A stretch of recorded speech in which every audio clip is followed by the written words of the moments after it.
Welcome to the Passionate Pundits, your opportunity to expand your knowledge of natural health and healing, a practical and priceless alternative to modern Western medicine. With your host, holistic chiropractor Dr. Julia and nutritional consultant and life coach Deb, St.Hilaire. Hello again, Deb. It's like deja vu all over again. Yeah, that's it. All right, so I'm going to ask you, how are you doing? I'm okay. Yeah, just okay. Just okay. Yeah. But I'll tell you, I stayed at home one whole day on Sunday. Yeah. And I had a bath and just nurtured myself. Good. And then on Monday, I only came in and did the shows that I had to do and went back home. So I've been laying low and not talking very much. And taking it easy. Yes. And caring for Deb. Because I'm hoping it doesn't get any worse. I don't want you to take this wrong, but you sound horrible. You know, you should have heard me this morning.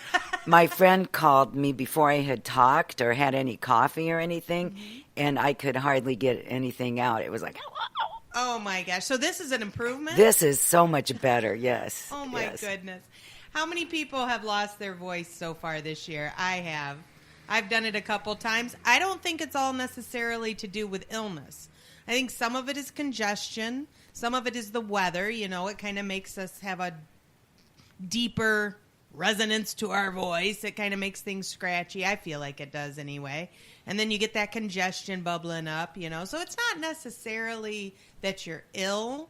And laryngitis can happen. And laryngitis is, of course, inflammation of the larynx, which is the part of the throat down here. So that can happen for multitudes of reasons. It doesn't necessarily mean that right off the bat you're sick. You got to go in and get antibiotics. No.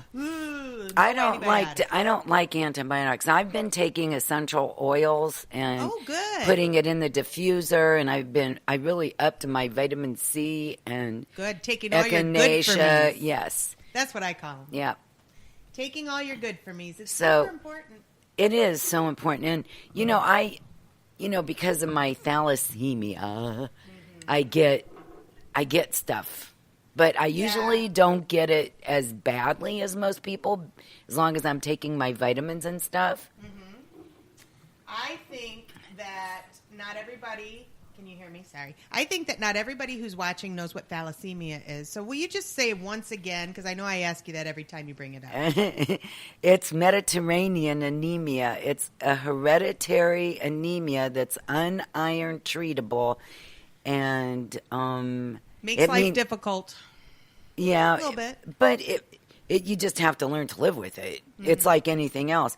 And as long as I take care of myself and get my sleep, and I probably sleep more than most people too, but as long as I do that, I usually am fine. Yeah, that's great. And that's the key here. Take care of yourself. Right.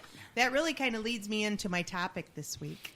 It's our last show of the year. It is, and I just want to thank everybody who's tuning in. This was an impromptu show, kind of. We kind of knew we were going to do it, but it's because next week is my normal week, and next week is Christmas. So right. I didn't think everybody would want to be up and listening to me the day after Christmas, and we could just stay home one more day in our PJs or whatever. So I opted to do the show early.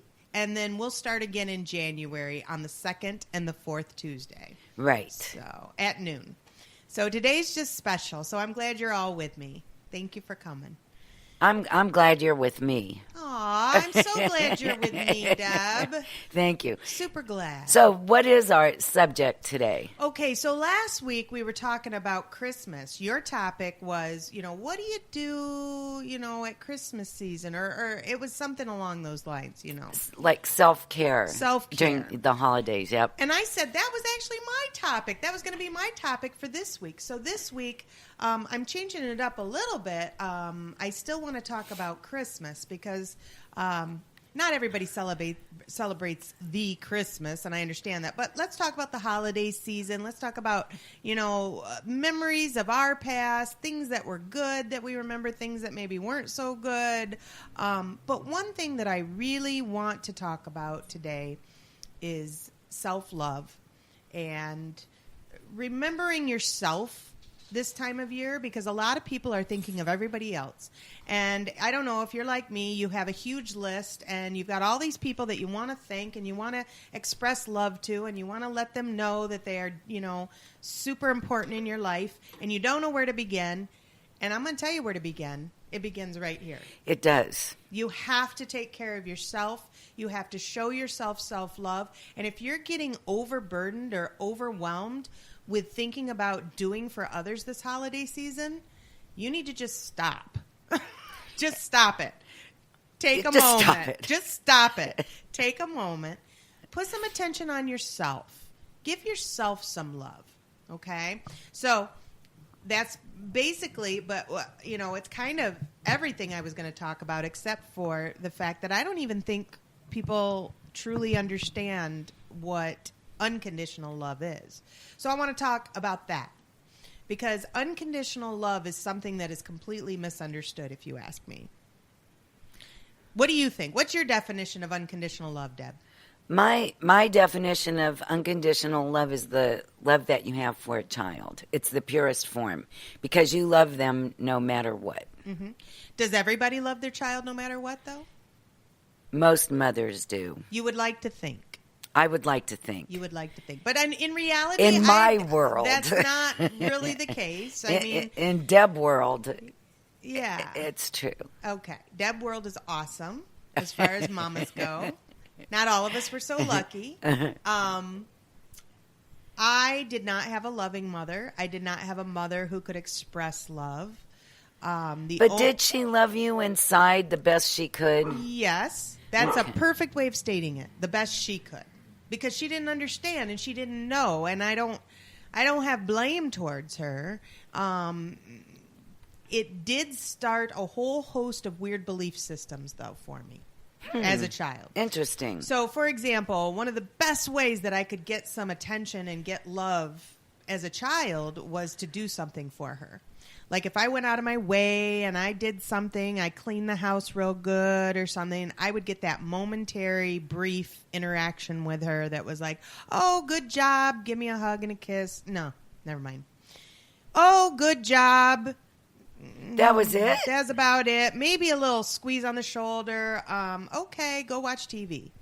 Okay, so I learned as a child that, Deb never knew this about me. That makes me sad. She's like making super saddy face. But that's because she loves me unconditionally, this one that's over right. here. So I never knew as a child just being loved, like just not having to do anything for it, just being, and it being okay to be loved. That makes me so sad. It does, and it makes me sad too. But the most beautiful part about it is that now I have the ability to differentiate, and I have the ability to say, okay, this is unconditional love. This is not unconditional love. And so many of us had really wonderful experiences with their parents growing up. So, how do I put this? I feel sorry for you because you didn't get the contrast, right? You didn't get the same contrast that I got. Well, I had a little bit of a weird childhood, too. You had a different situation. Yes. So. And we all are different. And so one childhood is not better than the other's, not better than the other's, not better than the other. I mean, there are extremes out there. Don't get me wrong. I'm sure there are some horror stories that I would never wish anybody to live through. But what I'm saying is not everybody has the same experiences as they're growing up. So therefore, it's difficult for people as adults sometimes to understand and show unconditional love. So I'm going to give you a real quick example of how I've been working on this. Because like I said, I grew up with the belief system that I had to do something in order to deserve any love. And if I didn't do anything, I didn't deserve love. And all of these weird beliefs that I've since kind of broken through. So my son, my kids, okay, like I never got I love yous. I never got any of that. We've already established that. But my kids, every day of their life, it was a super important thing to me to tell them that I love them. So, I mean, it's kind of funny at my house because it's so repetitive. It's like, people think, oh, I reserve those words for special occasions so people know I really mean it. You know what? My kids know I really mean it because every time they walk through the dang old room, it's like, hey, Mama loves you. Hey, it's good to see you, buddy. I'm glad you going out? Okay, I love you, buddy. Every time. Every time. Now, my kids had something significant happen to them when they were young. They're still young, but when they were younger, they had a friend who passed away. And this friend was somebody that they hung out with occasionally. It wasn't somebody super close to them, but somebody they cared about. And he had recently started coming by more often, and they had been hanging out. Well, one day he wanted to hang out, and they didn't hang out. They chose to do other things rather than to get together with this boy. And this boy ended up driving off to school, got in an accident, and was killed. And for the longest time, my kids and their friends after that, I love you, man. Oh, man, I love you, man, and give each other hugs. And, I mean, this is 13, 14, 15-year-old boys. You don't see that often. But this situation compelled them, somewhere deep in their heart, to know that it was important for them to tell each other as often as possible that they loved each other, which was beautiful. To me, it was beautiful. See, I'm crying about that. I'm crying about the fact that they are, So, so my kids, they kind of showed this to me that, you're doing right, Mom. Because I always thought, oh, gosh, they're going to get so sick of the mother that, every time I get a chance, and I'm not squeezing them and slobbering on them, embarrassing them in public, but I'll, give Mom a hug. Okay, I love you. I'll take care. Okay. They say it back, Deb. They always say it back. I don't care who's around. They always say it back. And if they weren't to say it back, it'd be okay. But they always say it back. So my kids know every moment of their lives, as much as I'm able to convey to them, how much they're loved at all times. So the other day, flash forward. So I've been working on this whole unconditional love thing because I am not perfect in any way, shape, or form. So this is a lesson that I need to learn that I've been trying to work on. So this is some inner work I've been doing so everybody can kind of see into the life of Julia.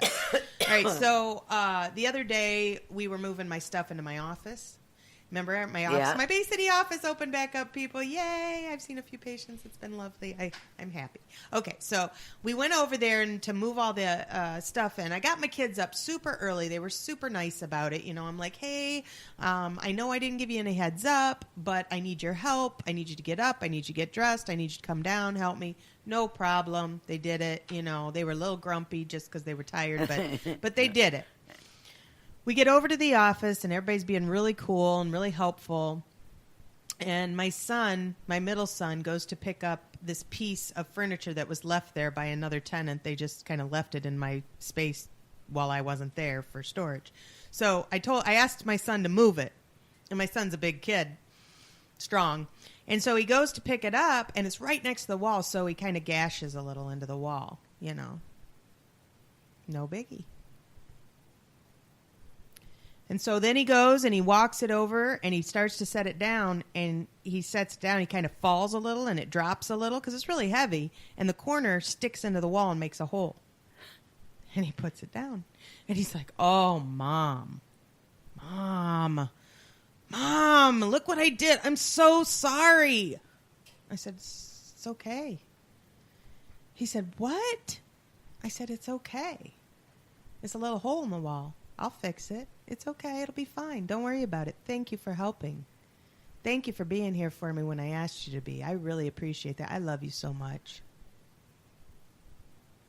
How many people can say that their initial reaction wouldn't be, oh my God. What? Now what am I going to do? You can't do anything. You can't do it right. I tell you the one thing I tell you to do.